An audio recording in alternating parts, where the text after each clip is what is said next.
cause from redness in the skin. There could be a lot of causes for it. We're going to work on trying to calm it down with Chelsea Bice here, national makeup artist for Dermagarden. Chelsea, you've got our lovely model here, Yee, and we're going to be talking a little bit about what to do when redness all of a sudden occurs. You're one of those people that gets redness in your face as well. I was just saying to you, if I look at a glass of wine, my skin gets red, but I drink it anyway. Of course. Right? Because I know how to cover it. Yes. So it could be food, absolutely. It could be just your genetics, your ethnicity. It could be the weather. Right now we're having this warm, then cold and warm. And then when it's warm, or sorry, when it's cold, you want to use hotter water. That's going to make the face more red. That's right. So again, allergies too. So there's lots of things that cause redness, but it is quite easy to cover. So the key is a few tips. So first of all, if you know that you get red, say from exercise or even from washing your face, you want to do that as far in advance before you're about to get ready. You know, if you're blow drying your hair and you get hot and you get red, do that as far before the event so that your skin is cool, so it's easier to put makeup on top of that. Okay. You also want to, though, when it comes to makeup, choose a brand that specializes in full coverage makeup, right? Because that's going to be what they're designed to do. So I'm actually going to use some liquid pigments because I know that they're going to give me the coverage that I'm looking for. So for application, there's some tips that can help as well, including how you apply.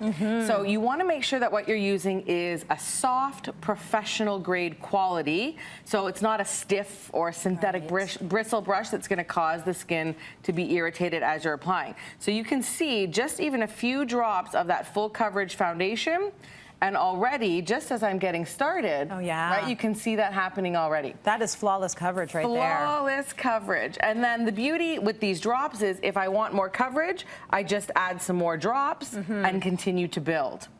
So another tip, though, when it comes to covering the redness in the skin is that you want to make sure you're giving yourself a nice blended look too down into the neck, because oftentimes we get that redness that's coming up. So you want to make sure you're blending down to the neck as well.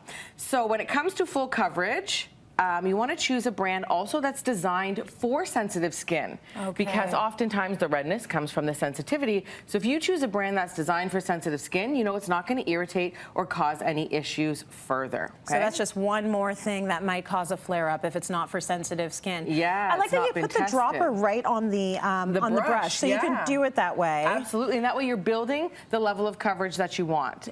So with these liquid pigments, the amount of drops you use determines the level of coverage. So something to keep in mind when we look at a full coverage foundation is that we want to set it. Okay, because yes, you've hidden that redness, but you want to make sure that it stays hidden all day long. So we want to make sure that we're setting with a setting powder. So I'm going to go with a translucent setting powder. And my tips for setting is that it's always done in a pressing, patting motion rather than a brushing or dusting motion. So say you know that your redness is very localized to the cheek and you've worked to cover that and you start brushing over top of it, you're going to start to move that foundation.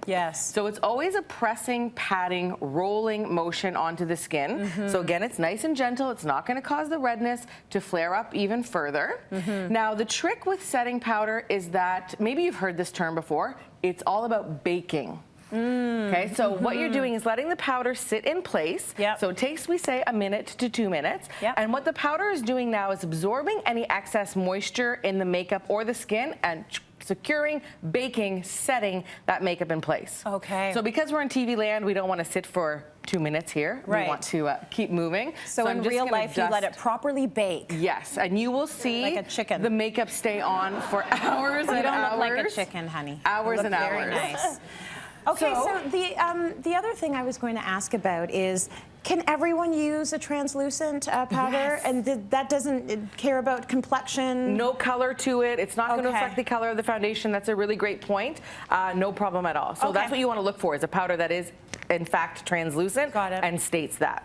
So last thing I want to mention, though, about when it comes to full coverage foundation. So when people are used to seeing redness in their skin and all of a sudden you've blocked that out, they are like, oh, it's not the right color, it's too light, you know, I look pale, because they're always used to seeing that redness in their skin. Right. So really important when you've done full coverage to add that dimension back in. Oh, I And see. that's what's nice though, is that now you get to choose where you want the color, where it flatters, rather than it just deciding where it wants to be. Okay, very good point. Bronzer is going to be a friend of redness in the skin, right? Because it's not adding redness, it's adding that tanned look. So you want to go for a little bit of bronzer to add that glow, add that color back in, and then you can still go with blush. Like, don't be afraid of blush, but maybe something that's not so pink, more of a kind of a neutral toned blush. But you can see it's giving her that definition right back into the skin.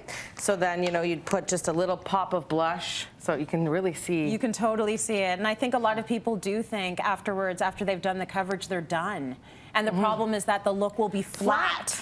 So you need to add that depth back into it. And also, of course, a little highlighter would be nice, right? A little bit of a liquid highlighter on the cheekbones, again, to bring that definition back. Yeah.